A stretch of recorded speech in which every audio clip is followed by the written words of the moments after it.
안녕하십니까, 사경원입니다. 피다평 출제 기준 2020년 1월 1일부터 2023년 12월 31일까지의 내용들을 한번 살펴보시면서 피다평 문제 한번 유형을 살펴보도록 하겠습니다. 제 개인적인 생각으로는 큰 차이는 변화는 없었던 걸로 보여지고 좀 더 세분화되어 있는 부분으로 말씀을 드리고, 몇 가지 조금 답변이 좀 어려운, 실제로 출제하기 어려운 부분도 좀 있어서 어디까지 좀 제공해 드려야 될지를 정확하게 설명드리기는 아직 출제가 나오진 않았기 때문에 답변 드리기 좀 어려울 것 같고, 실제로 나올 수 있는 범위를 말씀 좀 올리도록 하겠습니다.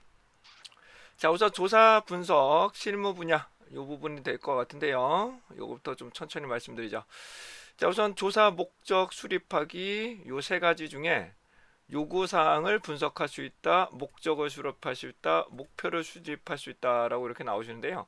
우선적으로 조사를 하기 위해서는 고객의 요구가 가장 우선 필요하겠죠. 고객의 요구를 정확하게 판단하고 거기에 맞는 목적, 목표, 세부 지표를 설정하고 거기서 이제 설문 문항들이나 지표 등을 구성하는 것이 중요합니다. 자, 그래서 이런 것들을 과연 해당되는 부분이 그러니까 흐름 정도 우선 보시는 게 중요할 것 같고요. 요구 사항을 반영하는 것이 좋다. 그렇죠? 조사 목적을 수립하기 위해서 어떤 것이 중요하다 그러면 첫 번째 주요 고객 클라이언트에 대한 요구 사항을 확인하고 수집하고 분석한다. 그다음에 요구 사항에 맞는 적합한 조사 목적을 수립한다. 그다음에 조사 목적을 달성할 수 있는 세부 목표와 지표를 설정한다. 뭐 저 정도로 우선 설정하는 게 중요하실 것 같고요. 뭐 그 정도 답변이면 되지 않을까 싶고요. 그다음에 두 번째로는 뭐 제 기출 문제를 보시면 이런 것들이 있었습니다.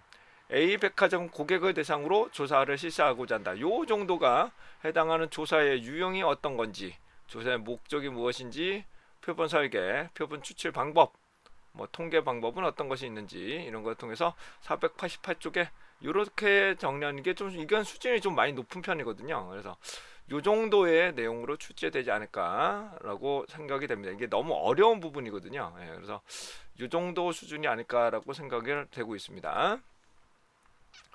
좀 글씨 크기가 잘 안 보시는 분들을 위해서 조금 크게 하고 진행하겠습니다. 다음은 조사 내용을 결정하기입니다. 조사 내용을 결정하기 부분에 대해서는 어떤 내용들인지 보겠습니다. 수집된 조사 가능한 조사 내용으로 구성한다. 측정 가능한 방법. 그다음에 주요 내용을 결정할 수 있다는 이건 측정과 척도 부분인 것 같습니다. 측정과 척도에서 목적에 맞게끔 어떤 척도로 적용할 거냐. 그래서 여러분 겉만 척도로 할 거냐. 근데 주어질 것 같아요. 겉만 척도, 니커트 척도가 주어질 것 같고 거기에 맞게끔 여러분들 조사지를 구성하는 부분 혹은 측정과 척도, 특히 척도의 종류가 있지 않습니까? 척도 종류는 뭐 여러 가지 종류가 나타나겠지만 우선 핵심을 좀 말씀드리면 제 도서 앞부분에 뭐 이거는 다 공개가 되어 있는 부분이죠. 측정이란 개념 정도 쓰셔도 될 것 같고 척도 우선은 수준별입니다. 이건 중요한 부분 수준별입니다. 그래서 명목, 서열, 등간, 비율 척도에 대해서 쓰실 수 있어야 될 것 같고요. 척도의 종류인 니커트 척도, 서스턴, 보가더스, 커트만, 소시오 평정, 그다음에 연속 평전법, 의미 분할 척도, 스텝의 척도 이런 거를 실제로 작성하실 수 있도록 이거는 기출 문제 유형에 나타나고 있으니까 설문지를 직접 만드는 방법도 기출 문제 중심으로 살펴보시는 게 우선적으로 좋으실 것 같습니다.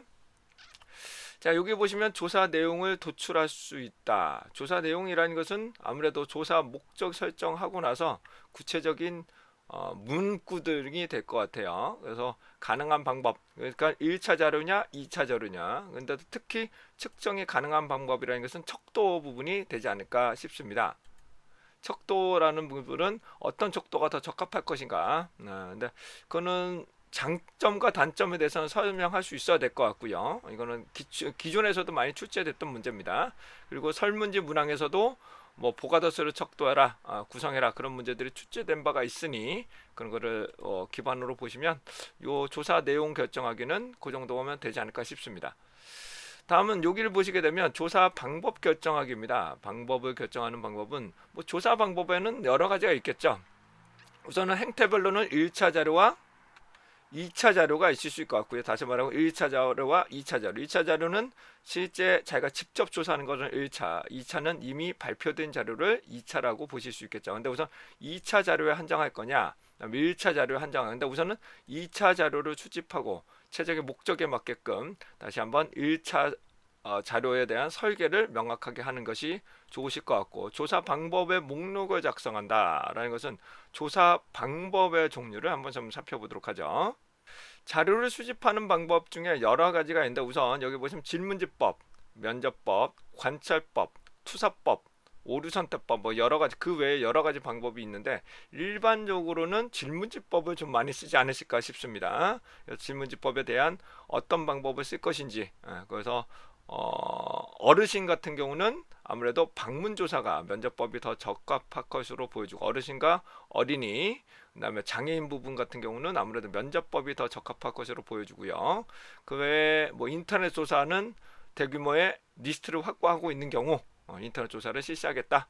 그런 것들은 아마 그 정도가 장점과 단점으로 이렇게 설명하면 비교할 수 있다. 이런 것들은 여기에 나왔던 질문집법과 면접법 간에 그다음에 관찰법에 관해서 비교하실 수 있다면 큰 무리 없이 보실 수 있을 것으로 보여집니다.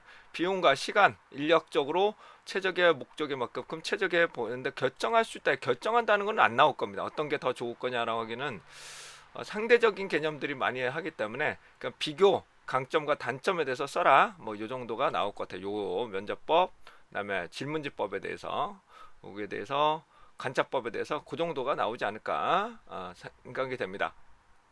그 이상 들어가면 너무 어렵거든요. 자, 그 다음에 실행 계획 수립하기라는 부분을 보시게 되면 조사 내용과 방법을 고려하여 환경을 분석할 수 있다. 조사 환경을 분석한다는 것은 아무래도 조사 환경을 통제가 어느 정도까지 할 수 있겠느냐. 통제를 할 수 있으면 집단 조사 방법을 쓰는 게 좋을 것 같죠. 통제가 가능하다면 집단이나 배포 조사를 사용하는 게 좋고 면접 조사도 가능하겠죠. 이에 반해서 통제가 불가능한 상황이라면 뭐 인터넷 조사나 뭐 우편 조사 같은 거를 병행해도 되고 아예 조사 대상자에 대해 통제를 하지 않는다면 관찰법에 대해서 뭐 주안점을 살펴보실 수 있는데 이거는 아무래도 조금 비정형 자료 분석 자료에서 조금 어려운 부분이 나타날 수가 있겠죠. 이거를 다시 한번 텔리 과정이나 그런 과정을 구해야 된다는 좀 한계점이 존재할 수도 있게 되겠습니다. 그러니까 내면 행위를 수집하는 거죠. 내면의 정보를 수집하는 것이고요. 그 정도로 이해하시면 큰 문제 없이 조사 통제가 가능한 환경에 대해서 어떻게 할 거냐 아니면은 조사원에 대한 부분도 포함이 되지 않을까 싶습니다. 조사원은 전화조사 같은 경우는 조사원 분들에 대한 통제가 좀 일부가 가능하다. 하지만 방문조사 같은 거는 조사원에 대한 편차나 편의 여러 가지 문제점 한계점이 존재할 수가 있게 되겠습니다. 자, 예산 조사 범위를 결정할 수 있다. 실행 계획을 볼 수 있다라는데 조사 계획이나 이런 것들은 실제 요 체계가 나오지 않습니까? 여기 나오는 문제 정립, 가설을 설정, 그다음에 조사 설계, 그다음에 자료 수집, 분석, 그다음에 보고서 작성. 이 순서대로로 우선적으로 이해하시면 좋으실 것 같고 계획을 수립하기 위한 그 정도로 보시면 되지 않을까 싶습니다. 자, 한 사례에 있어서는 이런 것들이 아마 기출문제의 유형의 몇 쪽인가 보시면 433쪽을 보시게 되면 다음 문항의 문제점이 무엇이고 어떻게 바꿔야 되느냐 복지 자기 기입수로 조사해야 된다 뭐 이런 거 문제시 어떻게 바꿔야 되는지 이건 면접 조사를 병행해야겠다 이런 걸로 좀 참고해 주시면 되실 것 같고요. 자, 다음은 426쪽 도서를 보시게 되면 이런 경우도 있었죠. 다음에 뭐 전화 방법에 대해서 비교하시오 라면 비용과 응답률, 대표성, 길이, 감독 이런 것들은 이렇게 키포인트를 정리하셔서 이렇게 비용과 응답률에 대해서 상대적으로 이제 비교하는 방법도 여러분들이 여기에서 나오는 가격, 비용 이 부분 조사 예산을 고려하여 조사 범위를 결정할 수 있다. 이 정도가 되지 않을까 싶습니다. 그래서 이론적인 부분을 보시면 가장 예산이 많이 들어야 되는 것은 면접 조사가 될 것이고요. 면접 조사가 면접조사가 비용하고 인력이 가장 많이 소요가 될 것으로 보여지고 질문지법에서도 뭐 상황에 따라 다르겠으나 이거는 상대적 비교하기 좀 어렵습니다. 왜냐하면 면접법과 비교하기는 상대적으로 좋으나 이 안에서는 비용과 인력적인 부분은 비교하기 좀 상대적으로 좀 어려운 측면이 좀 있어요. 그러니까 조사원이 투입되지 않는다. 그렇죠? 그다음에 조사원이 투입되지 않는다. 예. 조사원에 따른 비용은 들지 않겠죠. 이거는 극소수 조금 소요가 될 것이고요. 전화조사 같은 조사원이 투입되기 때문에 그런 부분이 좀 고려를 하셔야 되지 않을까 싶습니다. 네, 실제로 비용적 이 안에서 비용적으로 요게 아마 가장 저렴하다고 보시면 됩니다. 가장 저렴하다. 그다음에 요것도 전화조사 부분이 되지 않을까 싶고요. 이거는 좀 상대적인 개념이기 때문에 비교하기가 좀 어렵습니다. 그래서 해당되는 부분에 대해서는 요같이럼 전화조사와 면접관에 이렇게 비교할 가능성이 상당히 높다고 판단이 됩니다. 자, 계속적으로 조사 수행에 필요한 통계 조사 실행 계획을 수립할 수 있다라고는 이거 역시 백화점 관련한 문제였을 겁니다. 아까 487쪽 정도 내용을 보시면 이거에 맞는 절차를 한번 좀 써봐라라는 것을 제가 이쪽에 좀 넣어놨죠. 그래서 모범답안으로는 조사 유형이나 목적, 설계 방법, 추출 방법, 제작. 근데 이렇게까지 나오긴 상당히 어려울 것 같아요. 이 정도 수준이 상당히 높은 편이거든요. 그래서 이 정도 수준으로만 보셔도 큰 무리가 없을 것으로 예상이 됩니다. 근데 다시 한번 말씀드리지만 요 요약 자료는 최종적으로 기출 문제가 현재 어떻게 나왔는지를 알 수가 없기 때문에 범위를 정확하게 제가 제한 드릴 수는 없습니다. 근데 전반적으로 요 정도 수준이 아닐까라는 것은 그냥 제 개인적인 의견에 한정해서 다시 한번 설명을 드리고 있습니다. 다음을 설명 올리도록 하겠습니다. 다음은 조사 대상자를 선정하기라고 나오시는데요. 모집단을 선택할 수 있다. 표본 틀. 그 다음 조사 대상자를 결정할 수 있다. 표본 틀에 대한 내용으로 보여주고요. 모집단은 어떻게 선택하느냐. 모집단 정확한 범위를 결정해야죠. 연구 목적에 맞게끔 이런 내용이 들어가시면 좋으실 것 같아요. 실제로 측정이 가능한 대상이어야 된다. 조사가 접근이 가능한 대상이어야 되고요. 범주가 명확하게 결정되어야 된다. 그다음에 선행 연구가 있다면 모집단 설정할 때 좀 참고하실 수가 있을 것 같죠. 자, 그래서 모집단을 설정하는 전반적인 내용들로는 이 정도 가면 되지 않을까 싶습니다. 우선 다시요. 연구 목적에 달성할 수 있는 최적의 우선 선행 자료가 있는 것이 좋으실 것 같고요. 모집단의 리스트가 현실적으로 접근이 가능한, 수집이 가능하다. 그리고 접근이 가능한 대상인지를 명확하게 확인하는 2차 조사를 통해서 확인하는 과정들이 매우 중요할 것으로 보여지며 선실성이 있어야 됩니다. 비용, 시간, 인력, 선실적으로 접근이 가능하냐? 그를 모집단의 범위를 결정하시고 거기에 맞는 표본 틀을 결정하시게 되는데 표본 틀을 결정하는 여러 가지 요건 중에 표본 프레임의 특징이죠. 포괄성, 효율성, 추출 확률, 일반화 요거를 좀 이해하시는 게 좋으실 것 같습니다. 놓치진 않아야 된다. 너무 작으면 안 된다. 표본 프레임이 너무 작으면 안 된다. 너무 크면 안 된다. 추출 확률이 동등해야 된다. 그리고 이 일반화, 즉 대표성이 있어야 된다는 것을 말씀드릴 수가 있게 되겠네요. 자, 모집단에 대한 설정 기준은 아무래도 이 정도면 되지 않을까 싶습니다. 뭐 연구나 의뢰자의 목적을 달성할 수 있어야 된다. 선행 연구 자료가 있다면 충분하게 참고 고려해야 된다. 주어진 비용, 시간, 인력을 고려해야 현실적으로 조사가 가능한 모집단이어야 된다. 표본 프레임이 확보가 가능하고 실제 접근이 가능한 대상이어야 된다. 이런 정도가 모집단 설정 기준으로 한번 참고적으로 이해하시면 좋으실 것 같고요. 이 내용은 제가 그냥 카페에 나와 있는 부분에 그냥 올려놓도록 할 거고, 이 부분은 그냥 캡처를 하셔서 여러분들이 같이 그냥 작성하시는 것도 하나의 방법이 될 수 있겠습니다. 그래서 이거는 조금 크게 할 테니 여러분이 촬영하셔서 이런 것들이 보시면 좋으실 것 같습니다.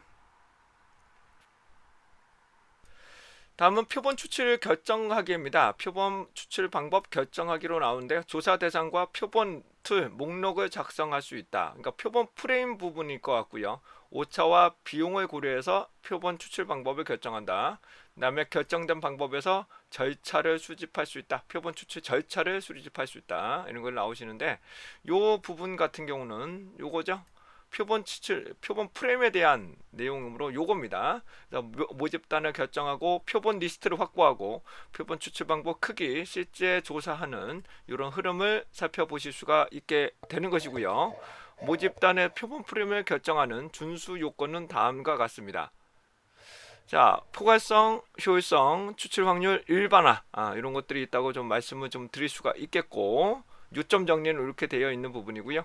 포괄성은 너무 크면 안 된다. 효율성 너무 작으면 안 된다. 추출 확률, 일반화 이런 것들은 이론적인 부분에 다 도서 부분에 다 포함되어 있으므로 그런 좀 참고해 주시기 바랍니다. 자, 다음은 표본 추출 방법에 대해서는 요게 표본 추출하는 요 과정이 있지 않습니까? 확률이냐, 비확률이냐. 요거에 대해서는 다 설명할 수 있어야 되는 우선 확률적인 접근 방법은 리스트가 있다면 확률, 없다면 비확률로 접근하시는 거고요.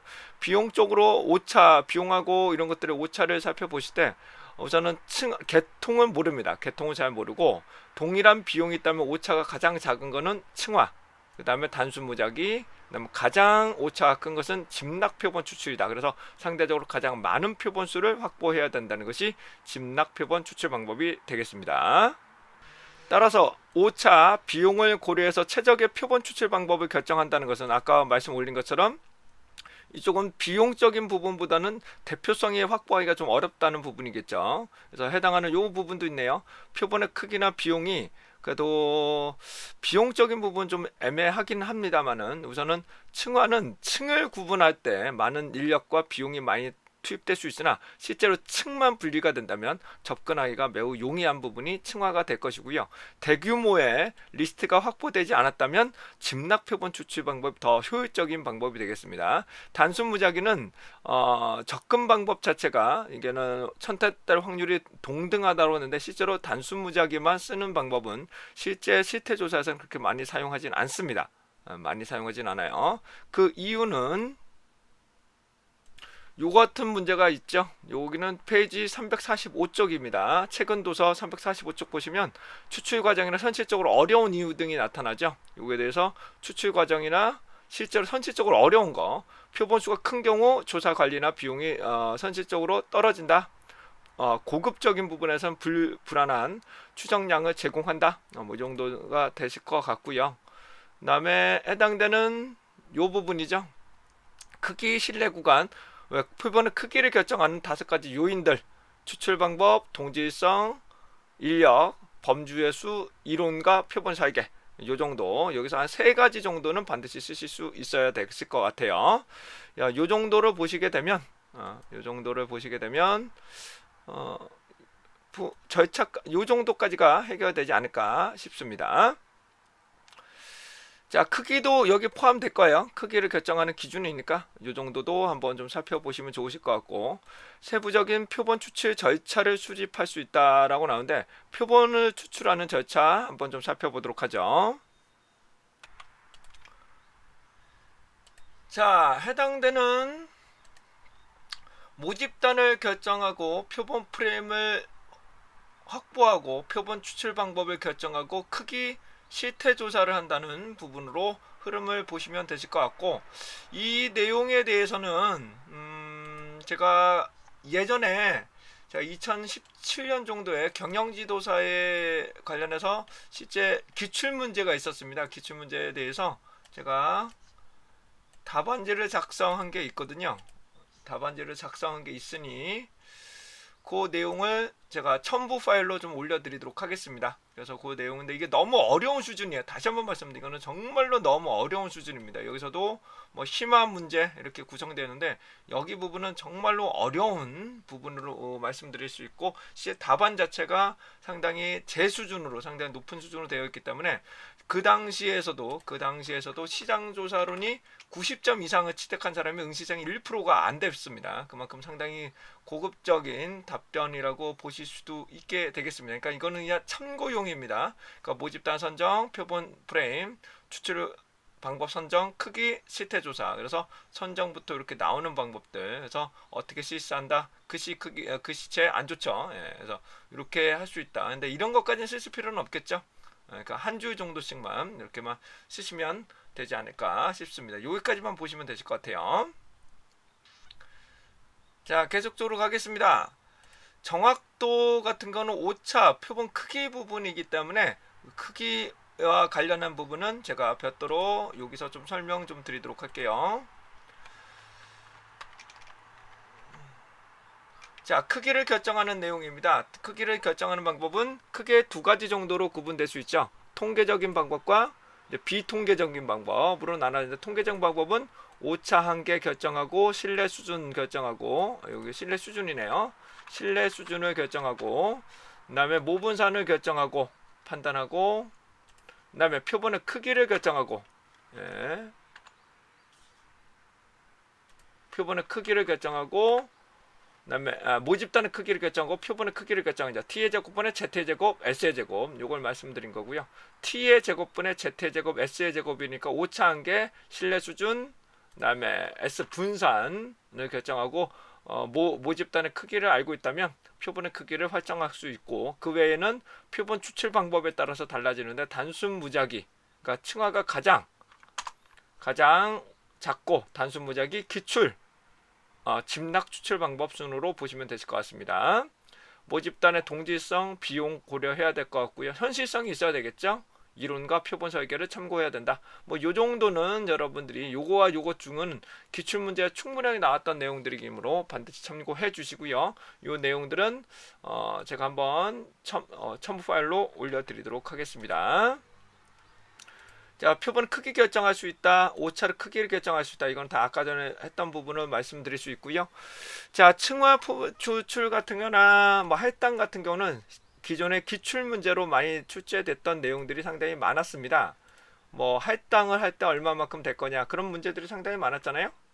이런 문제들이었죠. 모집단부터 20대, 40대, 뭐 몇 퍼센트일 때 표본 추출하라. 그러면 해당하는 퍼센트를 계산해야 되겠죠. 성별과 연령대를 분포를 고려를 하시고, 여기 나오는 여자가 6대 4죠. 여자가 6대 4고요.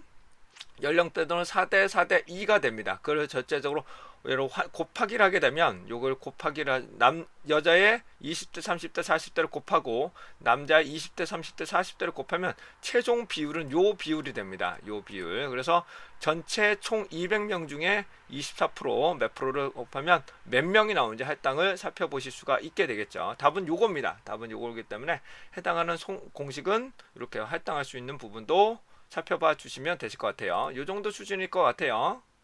층하 변수나 구성비, 이건 상당히 너무 어려운데, 그래서 최적 배분할 수 있다, 이런 건데, 요거는 조금 제 절차나 그런 것들은 세부 표본 추출 방법은 아까도 말씀 올린 것처럼 표본 추출 방법 절차에 대해서도 한번 살펴봐 주시면 좋겠습니다. 다음은 분석 설계하기가 되겠습니다. 분석 설계 내용은 조사 내용을 구체화하고 유형을 결정하고 분석 모델을 도출할 수 있어야 된다라는 부분이고요. 근데 요거 설문 작성은 기존에 있는 내용으로 살펴보시면 되실 것 같아요. 설문 시안이나 그런 것들은 되는데, 이 부분이 상당히 좀 어렵습니다. 그러니까 이거 표본 배분하기는 제가 지금 층하 추출문만 한번 좀 말씀을 드리도록 할게요. 자, 표본 추출 방법 중에 층화 표본 추출 방법이 여러 가지가 있는데, 첫 번째 균등 배분입니다. 균등 배분이라는 것은 표본의 크기가 다르더라도, 그러니까 각 층마다 표본이 다르더라도, 크기가 다르더라도 동일한 표본수로 추출하는 것을 우리는 균등 배분이라고 하고, 비례라는 것은 모집단의 크기와 표본 집단의 크기를 고려해서 각 층마다 비례적으로 추출하는 것을 비례 배분이라고 말씀드릴 수가 있게 되겠습니다. 이 부분은 다시 한번 좀 설명을 드리면, 예를 한번 들어볼게요.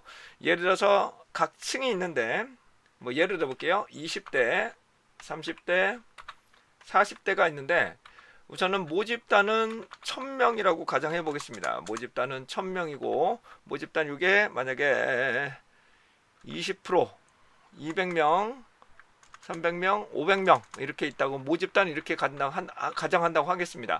근데 이 중에 10%, 뭐 예를 들어 500명만, 이 중에 500명만 추출하겠다. 300명으로 할게요. 그냥 500명으로 할게요. 500명으로 추출하겠다 하면은 균등 배물이라면 동일한 표본수로 추출합니다. 동일한 표본수인 500명이니까 300명으로 할게요. 300명이면 동일하게 요게 상관없이, 요게 배분에 상관없이 100명을 추출하는 것을 균등 배분이라 합니다. 얘를 균등 배분이라고. 비례 배분은 여기서 말한 비례 배분이라는 것은 이 해당하는 비율적인 부분이 되겠죠. 비율적이기 때문에 0.2 죄송합니다. 이거 F4로 고정시킬게요. 자, 비례는 이렇게 나오기 때문에 실제로 요 비율을 적용하는 겁니다. 요거 곱하기 실제 비율을 적용해서 아이고 죄송합니다. 자, 비율을 적용해서 해당하는 이 비율만큼 곱해서 산출하는 것을 비례배분.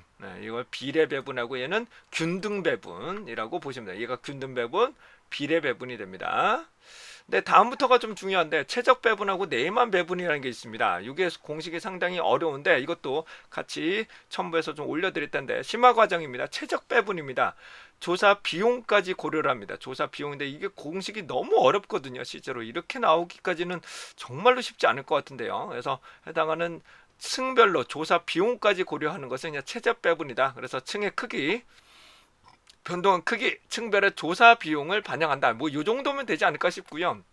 이 공식까지 외우는 건 정말 현실적으로 매우 어렵다고 보여집니다. 이에 반해서 네이만 추출 방법 같은 경우는 층별로 조사 비용이 동일한 경우는 이렇게 적용하실 수가 있게 되겠습니다. NHSH 그렇죠? 요게 대해서 요걸로 나눈다. N으로 나오는 것을 말하게 되는 것이고 여기에서 해당하는 CH가 비용입니다. 해당하는 것이 비용이다 라고 말씀드립니다. 유용이 요 같은 거고 CH가 비용이다 라고 생각하시면 되시겠습니다. 자, 요거와 관련해서는 같이 첨부 파일에다가 같이 올려드리도록 할게요. 자, 계속적으로 설명드리겠습니다. 요 부분은 설문지 작성하기 부분은 아마 기초적으로 작년도 있던 내용하고 거의 동등하게 나오지 않을까 싶고요. 자, 조사원 관련해서는 어떻게 선발할 거냐, 교육을 어떻게 설정할 거냐, 그 다음에 선발 인력의 업무 배정이나 그런 것들이 좀 필요할 것으로 보여집니다. 그 다음에 조사원에 대해서는 실사 준비나 그런 거 내용들은 지금 바로 또 설명 올리도록 하겠습니다. 자, 자료 수집 방법 중에 면접법의 조사원분들을 선정하는 방법입니다. 선정 시 고려사항이 되실 것 같은데요. 여기 보시면 조사 성격에 따라서 남녀를 동행하게끔 만들고요. 태도는 친밀감, 유대감, 라포하고 프로빙을 하실 수 있도록, 그 다음에 원만한 이루어질 수 있도록 적절한 상황이 도출이 필요합니다.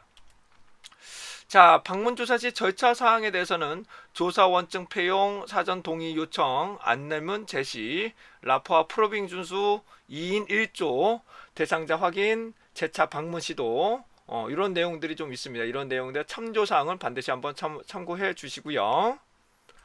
해당하는 내용은 도서 130쪽을 봐주시면 면접원 선정 시 고려사항이 있습니다. 이 내용과 참조사항, 요거는 낫다로 보여집니다. 그러지만 한번 여러분들이 한번 참고해 주셨으면 합니다. 이 내용은 별도로 제공해 드리지 않을게요. 이것까지 다 하기는 용량이 너무 많아져서 요거는 도서를 좀 참고해 주시기 바랍니다. 지금 없으신 분들은 요거 촬영하셔서 여러분들이 촬영하셔서 해당 부분을 보시기 바랍니다. 요 부분, 그 다음에 절차상, 참조사항 시간을 좀 드릴게요. 촬영하시고요. 다음에 요 부분 촬영하시기 바랍니다. 자, 촬영되신 걸로 보여지고요. 바로 진행하겠습니다. 스톱하셔서 보셔도 되겠죠. 자, 실세 진행하기는 요 정도 보시면 되실 것 같고요. 다음에 정기적인 검증 작업을 좀 해야 된다라는 부분은 계속적으로 기출문제에 많이 나왔었습니다. 그 다음에 2차 자료 선정하기인데 이것도 좀 애매합니다. 2차 자료로 개념부터 좀 살펴보도록 하죠. 2차 자료라는 것은 기존에 알려진 자료를 가지고 진행하는 것을 우리는 2차 자료입니다. 이미 알려진 것이 2차 자료라고 하죠. 2차 자료라는 것은 통계청이나 관세청, 이미 알려진 국가 승인 통계가처럼 알려진 정보를 가지고 이용하거나 공공기관 외에 민간 조사기관에서 발표된 자료를 활용하는 것을 우리는 2차 자료라고 보실 수가 있겠습니다. 연구 목적에 맞게끔 정확한 자료가 없을 수도 있겠죠. 그 다음에 최신성이 부족하고 연구 조사 대상자를 선정할 수가 없다. 그 다음에 통제할 수도 없다. 그 다음에 신뢰도와 타당도가 높은 측정 도구인지 아닌지 우리가 판단하기가 좀 어렵다라는 부분으로 보시면 되시겠습니다. 이런 2차 자료를 수집하고 분석하는 과정에 대해서는 분석은 정량적인 분석이 아닌 정성적인 분석으로서 복합적인 분석을 실시하게 됩니다. 이런 내용들은 교재에도 다 텔리 과정이라는 그런 것도 다 포함이 되어 있으니까 이거 좀 참고하시면 되지 않을까 싶습니다. 다음은 이제 FGI입니다. FGI에 대해서 간단하게 이론적으로 말씀드리고 이 정도로 그냥 마무리를 해보도록 할게요. 이 안에 있는 세부적인 것까지 다 하기에는 너무 많은 내용들이 포함되어 있기 때문에 이거는 조금 다 포함이 되지 않을 것 같아요.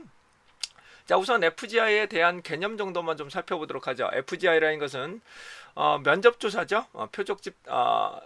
표적 집단 면접법이라고 해서 FGI라고 하는데, 우선 조사 대상자를 우선 전문가를 섭외를 해야 됩니다. 전문가, 그러니까 주제를 선정한다는 것은 우리의 일정한 기준을 설정해서 거기에 맞는 것이 올바른, 그러니까 브레인스토밍 이후에 이 조사 설계 과정이나 조사 목적이 합리적인지를, 이거를 주제를 연구자와 의뢰자와 내부 회의를 통해서 한번 설정을 해서 FGI를 진행하게 됩니다. 자, 인터뷰 대상을 선정하기 위해서는 관련 전문가를 섭외를 합니다. 관련 내부적인 추천을, 관련 내부의 전문 인력 풀을 사용하시거나 외부 추천을 받아서 진행하시는데, 이게 전문가를 섭외하기가 좀 매우 힘들다는 것이 될 것 같고요. 대상 같은 경우는 홈페이지를 사이트를 통해서 검색할 수도 있고, 논문 같은 거에서도 전문가를 섭외하실 수도 있습니다. 관련 논문, 그다음에 주변에서 추천을 받을 수도 있고요.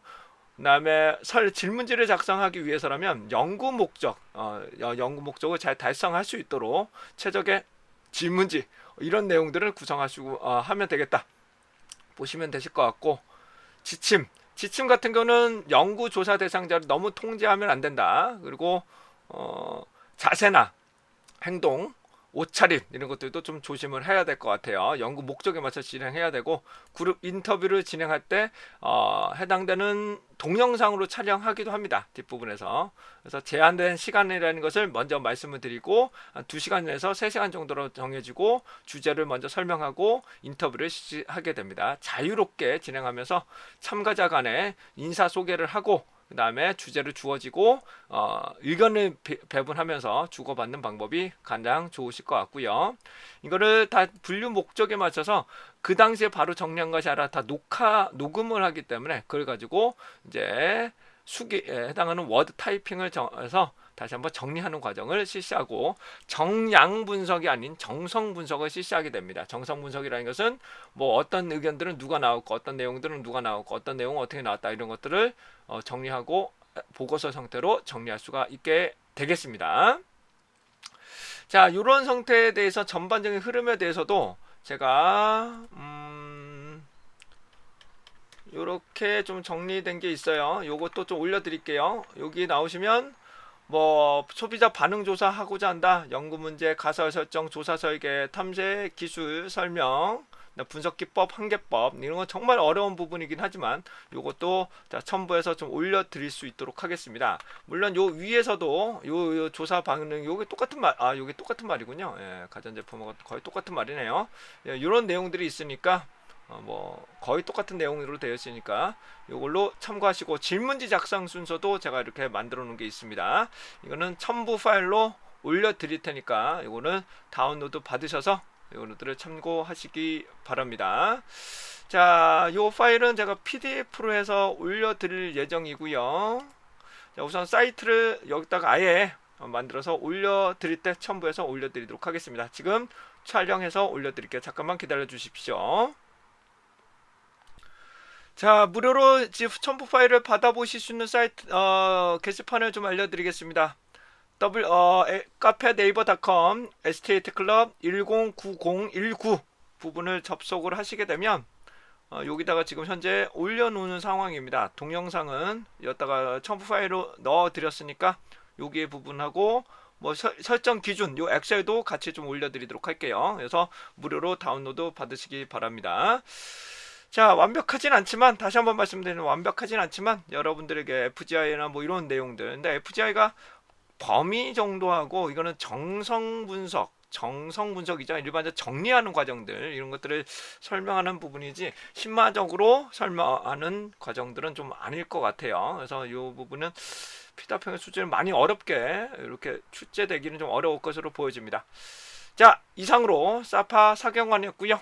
여러분들의 합격을 응원해 드리도록 하겠습니다. 여러분들 꼭 합격하시고 만약에 기출 유형이 나오시면 카페 올려주시면 제가 최대한 답변을 좀 올려드리도록 하겠습니다. 이번에 새롭게 개선된 출제 기준이 바뀌기 때문에 크게 어떻게 바뀌었지는 저도 잘 모르겠습니다. 근데 기존에서는 그렇게 큰 차이가 나타나지는 않을 것으로 보여지고 이 공식, 특히 공식이죠. 나머지 것들은 그냥 기본적인 내용들이 고려되는데 이제 공식을 외울 수 있느냐, 표본, 층화 표본을 반드시 외워야 되느냐, 이거는 좀 쉽지 않을 것 같아요. 공식 자체가 좀 쉽지는 않은데 최대한 한번 좀 암기해 보시고, 요게 지금 층화만 나오는데 층화만 있습니다. 공식으로 가는 거는 층화에 대해서만 공식이 있으니까 그렇게 좀 참고하시면 되실 것 같고, 알고리즘 목록을 작성할 수 있다. 이런 것들은 좀 너무 어려울 것 같아요. 표본을 실제로 이 추출하는 과정들이 너무 어려운 과정들이거든요. 그러니까